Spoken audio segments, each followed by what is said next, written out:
तुम लोगों को स्लाइड दिख रही है? Yes sir. Yes sir, visible.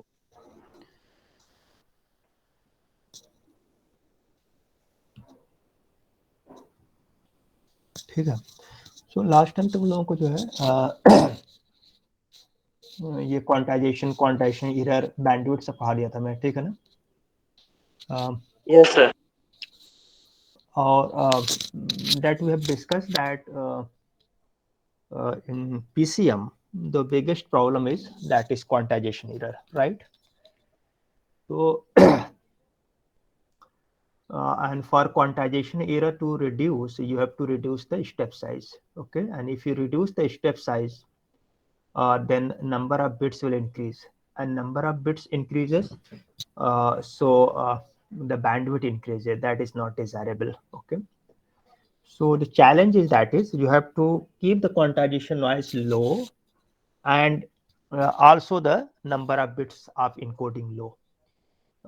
So this is the challenge for the engineering in 2 days, and a lot of work is going on still, okay? The challenge is that जब भी engineering में क्या होता है कि आपको when the two parameters are contrary to each other, that is you want both to be good, but they are reciprocal to each other. एक को बढ़ाओगे दूसरा घटेगा तुम्हारा, ठीक है?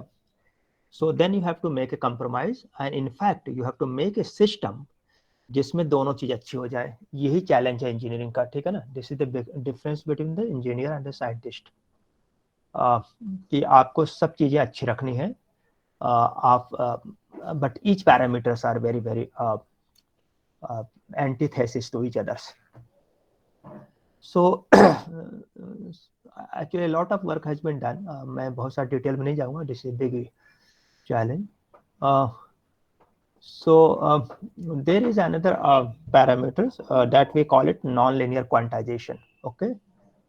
So the non-linear quantization means that is at low side you keep the step size large, or upper side में you keep the step size small. So this is another non-linear quantization. So this is a linear quantization, and this one is a non-linear quantization. You see that is the small step size is at 0 near the axis, and as you go on the step size is increasing. ठीक है ना? Visible है तुम लोगों को? Slide से visible move हो रहा है? Yes sir, visible. मूव नहीं हो क्या स्लाइड में क्या दिख रहा है इस वक्त? Sir, non linear quantization. हाँ बट ठीक है, दिख रहा है ना इसको? इसके बाद Yes, sir. क्वांटाइजेशन एरर आपके स्लाइड है नो सर। क्या? अब क्या आ गया? डेल्टा सर मॉड्यूलेशन आया? अभी भी वही है, नॉन लीनियर अच्छा, क्वांटाइजेशन। अभी भी नॉन लीनियर। अच्छा, इसका मतलब तुमको मूव नहीं हो रहा, जो वेट करो, ठीक है? अब क्या देखा तुमको? Delta modulator. अच्छा ठीक यस है, सर, अब चेंज हुआ। ये फुल पावर में थोड़ी इसी में इसका साइज बढ़ा दे रहा हूँ, ठीक है ना? चलो, ये प्रॉब्लम इसके साथ है. Anyway, so non linear quantization जो है हमने, तो उसे साइज कम कर देता हूँ.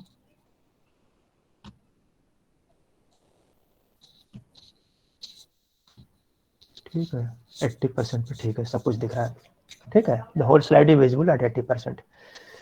सो तो इसमें क्या तरीका है कि this is another way of non linear quantisation. You can study more in detail how, but one of the most technique is that is we go for a delta modulation, right? The slide is there. वो slide तुम लोग को ना देखे तुम बोल देना मुझे, ठीक है ना? तो डेल्टा मॉड्यूलेशन क्या होता है कि डेल्टा मॉड्यूलेटर इज ए इसका जो नंबर ऑफ बिट्स रिक्वायर्ड है for delta modulation, it is only 1 bit, ठीक है ना? इनकोडिंग के लिए जो नंबर ऑफ बिट्स रिक्वायर्ड है, दिस इज ओनली 1 बिट, इससे कम बिट नहीं कर सकते. Obviously this is it has A number of other drawbacks, but advantage क्या है इसके अंदर कि द नंबर ऑफ बिट्स जो है it will require only 1 bits. So 2 level coding होती है. जब 2 लेवल की कोडिंग होगी आपकी, तो number of bits required is 1. So what we do is that is in delta modulation, this is a block diagram for delta modulation. हम क्या करते हैं कि आउटपुट सिग्नल को हम जो है इनपुट से हर पल्स को, this is a pulses, this is sampled version, XNT is the sampled version, right? So this is a चल रहा है. So this is a pulse is that this is each sample. So एक sample जब आगे बढ़ गया आपका quantize कर दिया हमने. So if these two samples it is always compared with the previous samples. ठीक है? So if the samples are large previous samples से, तो उसको level high रखेंगे, 1 रखेंगे, और if it is low then उसको level 0 रखेंगे. तो level 0 1 के लिए the 1 bit is enough. Okay, so that is the simple procedure for encoding it, I mean process of delta modulation. Okay, so that is so जो हमारी problem थी उसके अंदर क्वांटाइजेशन एरर में, so you can keep any step size. इसमें step size कोई भी लो भी रख सकते हो to reduce the quantization error, and you can also fix your number of bits for encoding, that is only 1 bit. Okay, so this is the simplest and most effective technique, but the problem will be different for that. So that is the simple block diagram. This is a 1 bit quantizer. This is a in fact ये 1 bit quantizer का 2 level quantizer है, होना चाहिए इसको, but the bit number of bits is 1 bits. So the 2 level का quantizer है, ठीक है ना? So it will keep all the time your this is a delay because you have to previous sample को delay के साथ provide करोगे, otherwise it will go the same way. Okay, that is the accumulator. So so if you see the delta modulation, the process will be, let us see 1 1 0 0 0 आपको मिलेगा. तो क्या हो रहा है आपका, ये आपका sample है, right? This is hard one is your sample over here.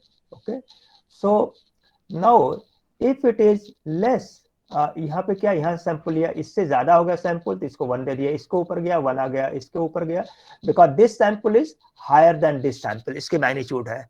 Now if you come here, और ये दोनों इक्वल हो गए तो यहाँ पे 0 0, there is no change, so it will the output I mean quantize value will be 0. Now if it is higher value, now this sample is lower sample, so 0 0 आपका आ गया. So in that way ये कह रहे हैं binary sequence. So this, for this signal you have to send only this binary signal, and this binary signal is only a 1 bit encoding. ठीक है? But problem इसमें क्या है, इसमें सबसे बड़ी प्रॉब्लम जो है, मेरिट्स तो बहुत सारे इसके हैं, it is widely used in radio communication device, digital vice. इसमें सबसे प्रॉब्लम क्या है डिजिटल मॉड्यूलेशन में, आपका जो है ये आपका स्लोप ओवरलोड नॉइस, ये आपके ड्रॉबैक है. ठीक है ना?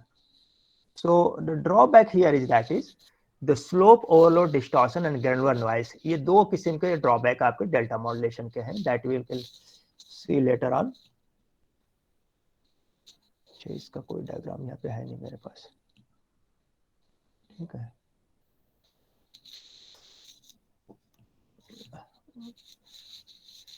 तो तुम लोग ऐसा करना, इसको ये दो प्रॉब्लम इसको पढ़ लेना, स्लोप ओवरलोड डिस्टॉर्शन एंड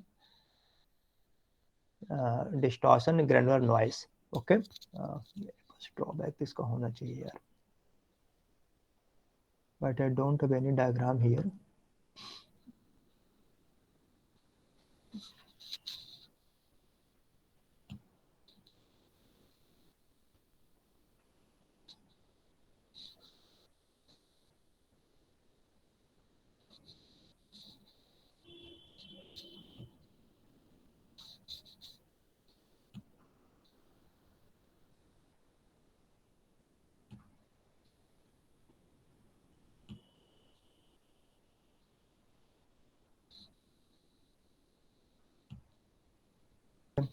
तुम लोग को राइटिंग यस सर. दिख गया. Yes sir.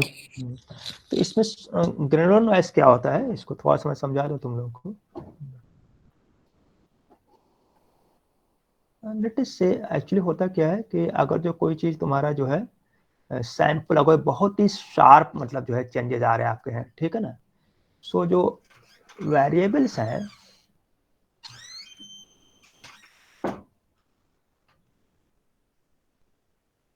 जो सैंपल्स हैं वो आपके स्टेप साइज क्या बनेगा, स्टेप साइज आप यहाँ से शुरू करोगे, ठीक है ना. स्टेप साइज आप यहाँ से शुरू करोगे, लेटेस्ट से ये स्टेप साइज बना रखा आपने जो है,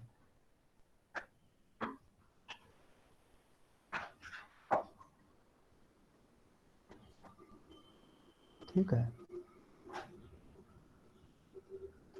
नहीं, इसको इतने ही पे ले आओ।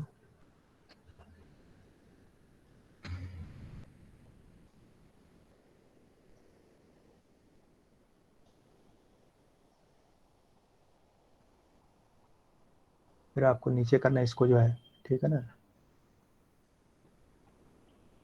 तो जो स्टेप साइज है इसके अपनी अपनी प्रॉब्लम है, तो अब क्या करें, it is not following this curve, ठीक है। सो ये जो नॉइज आपके हैं, ये जो नॉइज है, इतनी ये कोई एरर आ रही है आपके एनर्जी की, सो this is called your granular noise, ठीक है ना। अच्छा, अब आपके जो है ये सैंपल तो आपको जो है, सिग्नल तो आपको यहाँ पे था, but it is following this one, ये सिग्नल तो आपको यहाँ पे था, but it is following this one. तो ये जो नॉइज होते हैं इसको बनाते हैं स्लोप और डिस्टॉर्शन, है ना, स्लोप और डिस्टॉर्शन, ठीक है। तो ये दो किस्म के नॉइज हैं। इनको करने के लिए क्या होगा, इसके लिए तरीका क्या है, इसके लिए फिर एक अलग बनाते हैं, उसको बोलते हैं adaptive delta modulation. Adaptive delta modulation, थोड़ा सा तुम लोग को जल्दी जल्दी पढ़ाऊंगा, बुक से पढ़ लेना तुम लोग। एडाप्टिव डेल्टा मॉड्यूलेशन, ठीक है ना, इसको बोलते हैं एडीएम, ठीक, और डेल्टा मॉड्यूलेशन को बोलते हैं डीएम। सो एडाप्टिव डेल्टा मॉड्यूलेशन में क्या होता है कि जो स्टेप साइज ये है, ये स्टेप साइज आपको जो है वेरिएबल हो जाता है। So in adaptive delta modulation we use variable step size, right, ठीक है ना। तो जहां पे स्लोप बहुत ज्यादा है, स्टेप साइज को बढ़ा दो, और जहां पे स्लोप कम है उसके स्टेप साइज को छोटा कर दो तुम अपना जो है। तो this is stable variable size, ठीक है ना। सो मैं यहाँ पे फिनिश कर दूंगा, थोड़ा सा डेल्टा मॉड्यूलेशन एंड इसके डी मॉड्यूलेशन का भी एक डायग्राम होगा, मैं दिखा this is the diagram for your demodulation of delta modulation. फिर प्रोसेस सेम रहेगा आपका, लो पास फिल्टर लगा दो, सिंपली आपको मिल जाता है, ठीक है ना। So you have to study your delta and adopted delta modulation by your own, इसको पढ़ लेना, ठीक है। Now the next thing that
ठीक है। So the next unit we will study, that is a unit 4, or that is radio receivers and transmitters. This is, and the reference book for this is the Communication System by George Kennedy. ये book को use करना, ठीक है। ठीक है, visible है तुम लोग को स्लाइड्स? हाँ जी, यस सर, ये मूव कर रहा स्लाइड है तुम्हारा? यस सर, मूव यस कर सर, मूव। ठीक है। सो फोर्थ यूनिट में आपका रेडियो रिसीवर्स है। रेडियो रिसीवर्स में और radio receivers and radio transmitters दोनों चीजें आपके हैं। नाउ इनके जो बेसिक फंडामेंटल्स हैं आपको ऑलरेडी यूनिट 1 एंड 2 में हमने पढ़ा दिया है। इन ट्रांसमीटर्स क्या मिलेगा आपको जो है, द फंडामेंटल मेन चीज ट्रांसमीटर में क्या होगा आपका, मॉड्यूलेटर होगा, ठीक है ना। So modulation circuits we have already discuss, the details we have already discussed, modulation and its power transmission as well. Power कितनी होती है वो भी हमने कैलकुलेट कर रखा ऑलरेडी। सिमिलरली अगर जो आप रिसीवर्स की बात करोगे तो रिसीवर्स में क्या होगा आपका, मेन कंपोनेंट्स क्या होंगे, demodulator. So all the demodulators we have used. Now उसमें क्या है कि अगर जो ट्रांसमीटर आपका जो है एफएम होगा, एफएम मॉड्यूलेटर, तो रिसीवर में एफएम डीमॉड्यूलेटर यूज करेंगे आप, ठीक है ना। अगर जो आपने ट्रांसमीटर में आपने एएम मॉड्यूलेटर यूज कर रखा है तो उसके जो करस्पॉन्डिंग रिसीवर बनेगा उसके लिए एएम डीमॉड्यूलेटर यूज किया जाएगा। एएम डीमॉड्यूलेटर कौन सा यूज करेंगे, we have discuss a lot of number of demodulation of AM signals and उसमें भी एएम में अगर जो आपने जो है एसएसबी यूज किया है तो एसएसबी का डीमॉड्यूलेटर, डीएसपी यूज किया है तो डीएसपी का demodulator. So all this things we have already discuss. So this unit is very background इसकी कंप्लीट है, इसलिए इसमें बहुत ज्यादा टाइम नहीं लग रहा है। बट रिसीवर का मेन फंक्शन ये तो होगा सिग्नल मिलने के बाद। मेन फंक्शन रिसीवर क्या है कि नाउ प्रॉब्लम क्या है कि इन द आपके एंटीना के ऊपर जो है रिसीवर के एंटीना को, you have the receiver in your mobile phone भी आपका एक रिसीवर है, ठीक है ना। इनफैक्ट मोबाइल फोन आपका रिसीवर ट्रांसमीटर दोनों है, क्योंकि आपकी वॉइस ट्रांसमिट भी होती है and your receiving, so it has a both transmitter and receiver. Your cell phone is the best example, ठीक है। बट सेल फोन को भूल जाओ, अभी उसमें जो रेडियो रिसीवर की बात करो, जो रेडियो सिग्नल आते हैं एफएम में या एएम में। सो इन एफएम, तुम लोग आजकल एफएम ज्यादा सुन रहे हो तो एफएम के चैनल्स के, तो you have a lot of channels available on FM, ठीक है ना। और एक याद रखो कि रिसीवर में जो चैनल आइडेंटिफाई होते हैं, this is with the carrier signal, ठीक है ना। तो अगर जो 98.3 मेगाहर्ट्ज कोई बोल रहा है तो इसका मतलब उस ट्रांसमीटर की कैरियर सिग्नल इज 98.3 मेगाहर्ट्ज। कोई अगर जो 104 megahertz के ऊपर है तो this means its carrier signal is 104 megahertz. So you have a number of FM channel in your आप रेडियो में घर पे सुनते होंगे, so you can study. So all the radio stations, they have been provided assigned one carrier signal, so they have to transmit all their signal as a carrier signal. And you know that the carrier signal is it is important for the modulation of your modulating signal. So the modulating signal may be same, ठीक है ना, but carrier signal फिर each radio station will be different and that is designated by the your government of India. Government India में एक ministry है जो कि signal को एलोकेट करती है, ठीक है ना। इसको बोलते हैं स्पेक्ट्रम एलोकेशन, ठीक है ना। इसके लिए बिडिंग होती है। So all this even mobile communication और radio communication, they all bid for the spectrum, that is a big asset for the government. So government इसको एलोकेट करती है प्राइवेट प्लेयर्स को, उनसे फिर जो है चार्जेस लेती है। So now forget about that part, regulation part. We come to the receiver. So what is the task of the receiver? So on your it needs an antenna. If you see a block diagram, so it needs an antenna, ठीक है ना। एक आपके पास ये receiver antenna होता है। सो इस antenna, it is simply कुछ नहीं, ये एंटीना डिजाइन होता है, बट सिंपली से it is a conductor. You know that all the signals that you are transmitting, that electromagnetic waves, so they are available on this inner, यानी atmosphere में सारे signal available है। You have 100 and let us say 20 आपके पास FM signals and they all are available. So out of that your receiver must receive only one signal.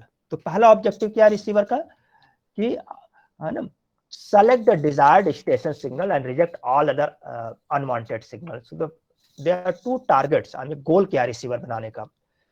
So it is to select the desired station signal, right? This means when you say signal means carrier, the signal frequency will be carrier frequency of that radio station, and I reject all others. Now the signal are, the second objective that the signals are very very small, ये microvolt में होते हैं, ठीक है ना। So and you know that is, so इस signal को पहले एम्पलीफाई करना, to increase the amplify the weak signal, okay. Then the most important task is demodulation, right? So this is the demodulation of, then demodulate it, okay. Then because आप देखते हो कभी volume घटाते बढ़ाते तुम अपना, ठीक है ना, साउंड के लिए, उसके लिए क्या करते हैं, मॉड्यूलेशन हो गया, उसको हम बोलते हैं power. Actually you are increasing the power, so when you increase the volume you increase the power, so there it has to be power amplifier, को पावर को एम्पलीफाई अपने डिजायर्ड वॉल्यूम पे रख सको। देन ऑब्वियसली आपका जो है वो इलेक्ट्रोमैग्नेटिक वेव्स होता है, साउंड सिग्नल होता है, वो इलेक्ट्रिकल सिग्नल, तो उसको आप लाउड स्पीकर क्या, इसको स्पीकर बोलते हैं, स्पीकर यूज करके आप जो है उसको इलेक्ट्रिकल से साउंड सिग्नल में कन्वर्ट करते हो. तो these are a simple task of an receiver. Okay, basically there are two types of receiver. I mean, this is architecture. There are two architecture of receiver circuits. One is called tuned radio frequency radio receiver. ठीक है ना? So this is TRF receiver, and second one is called a super heterodyne receivers. Okay, so this diagram is a TRF receiver. Okay, this diagram is a for a TRF receiver. So you see that is it has antenna, of course. It will has an amplifier. This is called RF amplifier, radio frequency, because आपने जो amplifier बनते हो, amplifier frequency dependent होता है, right? So radio frequency implement it can operate it bandwidth is and radio frequency. ठीक है ना? सो since signals are very small, so to amplify up to desired level, sometime it is not possible to use only one RF. ठीक है ना? So दो हम amplifier, and this amplifiers are used in cascade. तो तुमने cascade में gain बढ़ाने के लिए we can use the cascade amplifier. Now then this is a detector. So this is actually a demodulator, right? तो and then this is your audio amplifier. Voltage level आपको power बढ़ाने से पहले all power amplifiers are preceded by the voltage amplifier. जब तक voltage level नहीं बढ़ाओगे power नहीं increase होगी. So you have an audio power amplifier, then power amplifier, then you have a speaker that converts your electromagnetic waves or electrical signal to your sound signal. So that is the simple block function, block diagram of a radio receiver. Okay, but the problem क्या है TRF receiver में? It is simple, very simple, no doubt, but it has the most problem is that is instability. That is इसकी frequency band क्या होती है? वो vary कर सकती है. It is variable, so it may vary at, अगर जो आपकी input frequency high हो जाएगी, so its frequency bandwidth will not remain the same. The bandwidth may change. ठीक है ना? And that is because of RF amplifier. Reason क्या होता है कि आप जो इंडक्टर लेते हो, इंडक्टर ऐसा नहीं कि उसकी किसी फ्रीक्वेंसी पे quality factor will remain the same. The quality factor will change. ठीक है ना? As the frequency, it is not a linear one, it is always a non linear. All inductors are a non linear. तो एक के बाद उसका क्या हो जाएगा? उसका जो है लीनियर रीजन में it will work very good, but after that it's working will be change, then its frequency will change. That is the bandwidth will change. So when the bandwidth will change, it will become unstable. ठीक है? Then variation in bandwidth और tuning range. जो इसकी जब bandwidth change हो जाएगी तो ये रिजेक्शन रेशियो इसका जो है, जो हमने कहा था कि इसके इंपॉर्टेंट काम क्या है कि सारे फ्रीक्वेंसीज जो अनवांटेड फ्रीक्वेंसीज हैं एक्सेप्ट योर डिजायर्ड रेंज, उसको जो रिजेक्ट करे. सो दैट बैंडविड्थ वेरिएशन से क्या हो जाएगा कि आपका जो है रिजेक्शन जो इसकी कैरेक्टरिस्टिक्स है दैट विल डिक्रीज. सो इसका मतलब क्या होगा कि कभी कभी एक ही साथ में आपको दो स्टेशन रिसीव होते दिखाई देंगे कभी कभी, right? And this happens in your radio receiver.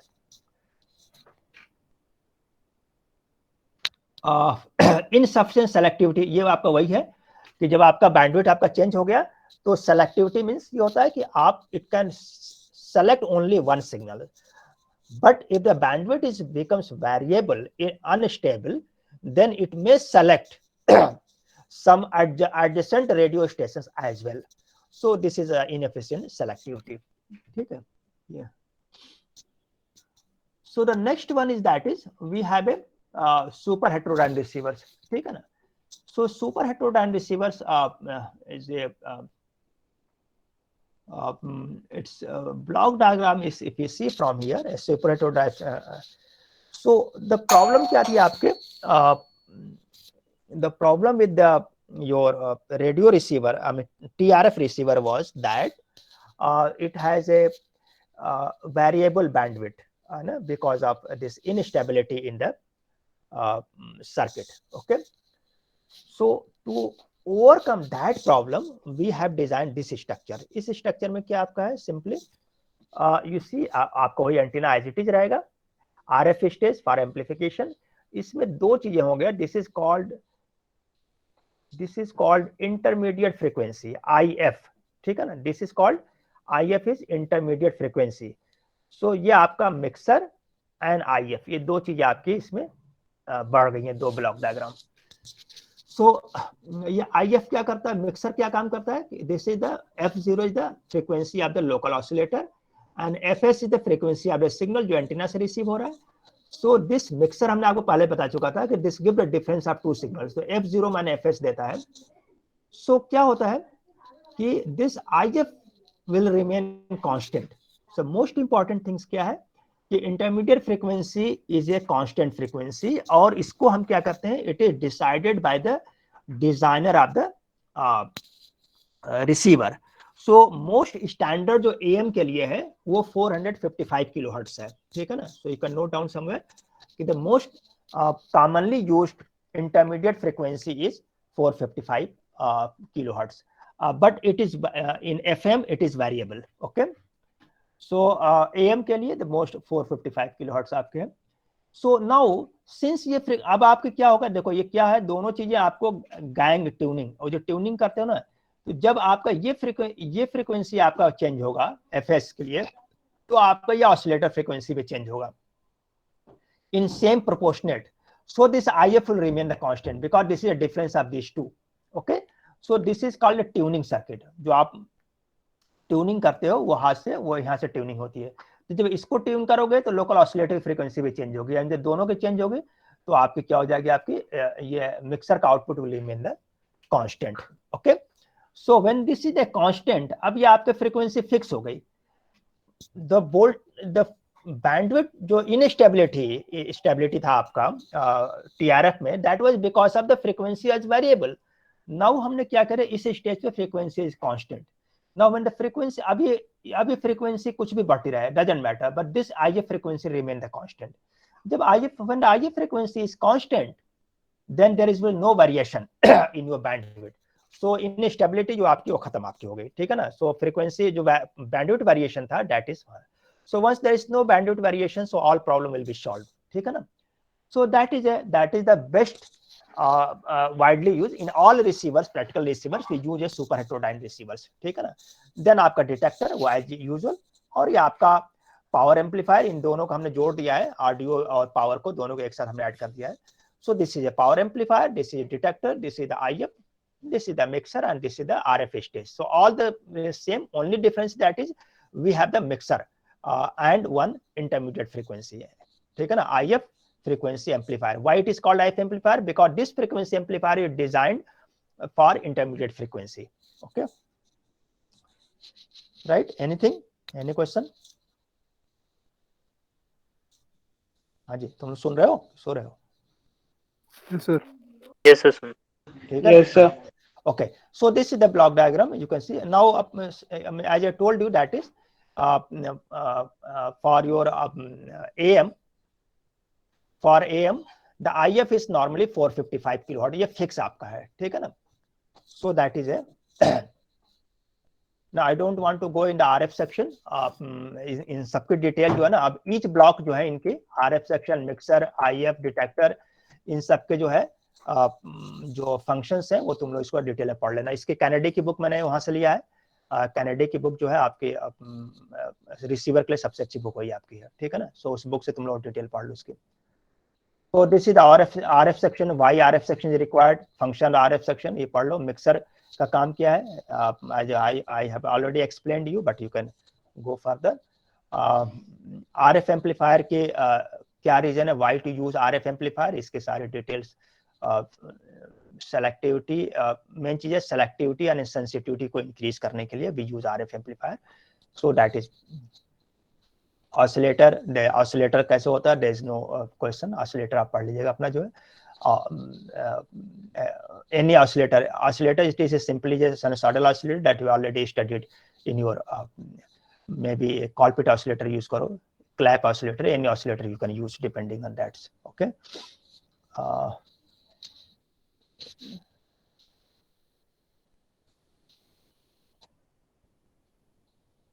कल से और इसमें कोई खास चीज नहीं है पढ़ने की। ये सारे तुम्हारे जो ट्रैकिंग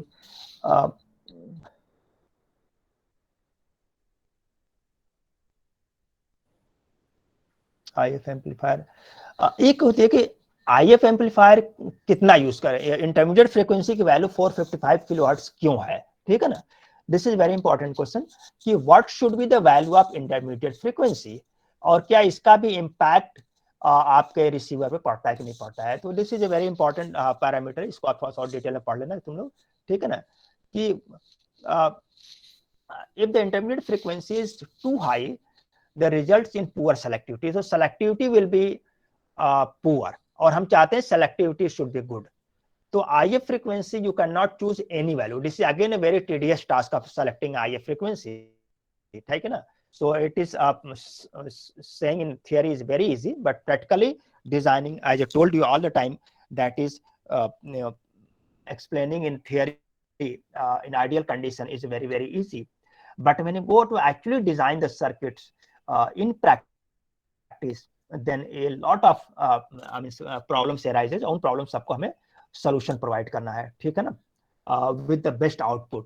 So the IF 455 वो चूज किया गया, बट किसी जमाने में जो आपके जो है फ्रीक्वेंसीज थे, रेडियो फ्रीक्वेंसीज में AM चलता था आपका, तो AM के लिए 455 बहुत, after lot of study, lot of derivations, we have come up with a value of 455 kilohertz that is used.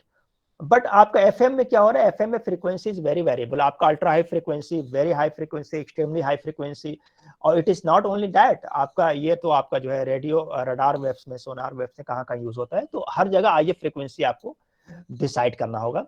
So that is, but you have to again take a best example. So the IF frequency is basically you have to design based on application to application.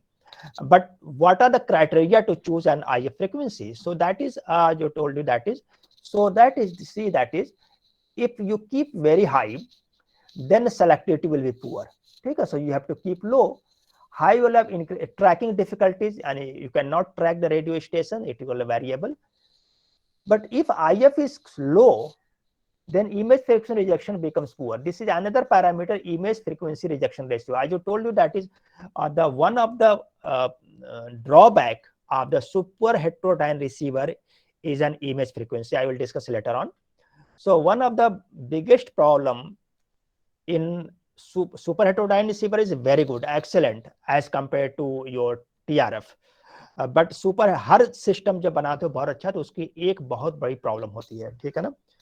And the biggest problem in super heterodyne receiver that is it produces N image frequency, and image frequency actually the its characteristics is same as your signal. तो actually क्या होता है कि दो frequency आपको receive होती हैं, तो दो फ्रीक्वेंसी रिसीव मतलब दो स्टेशन रिसीव हो गई आपकी, तो रिसीवर तो खराब आपका हो गया. So the image frequency is a big issue in a super heterodyne. So we have to develop certain technique to reject this image frequency. That is called image frequency rejection. ठीक है ना. So if the IF is low, then image frequency rejection will become poor. So सबसे दो आप issues तो आपके सामने आ गया कि अगर जो IF को आप जो हाई रख रहे हो, तो then selectivity poor हो जाएगा. It is also very important for a good quality receiver, and if it is low, then image frequency rejection will becomes poor. This is also very important. So इन दोनों को compromise करके you have to become a trade off, and somewhere in between you have to choose an IF frequency which gives better selectivity and better image frequency rejection. Okay, so ये दो ही point important है. Frequency stability भी और भी problems हैं, but 2 points is more important. If the IF is very low, then the frequency stability of local oscillator must be made corresponding to higher. ठीक है, तो इसको मैं यहीं पे खत्म कर रहा हूँ. ये IF frequency इन्होंने दिया है.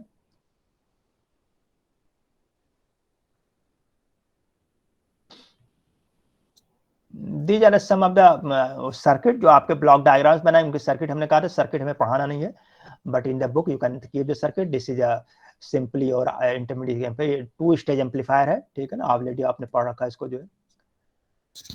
अब इमेज फ्रीक्वेंसी को थोड़ा सा मैं तुम लोग कल पढ़ाऊंगा कि अगले लेक्चर में, ठीक है ना। This is a important one, तो इसको थोड़ा सा मैं डिसाइड कर दूंगा बाद में तुम लोग को। So I will finish over here, ठीक है। सो एक दो लेक्चर मैं इस पे लूंगा इस यूनिट के ऊपर, ये यूनिट आपका फिनिश हो जाएगा, ठीक है ना। नेक्स्ट लेक्चर में this unit I will finish, okay, it is not much stuff here. Any question?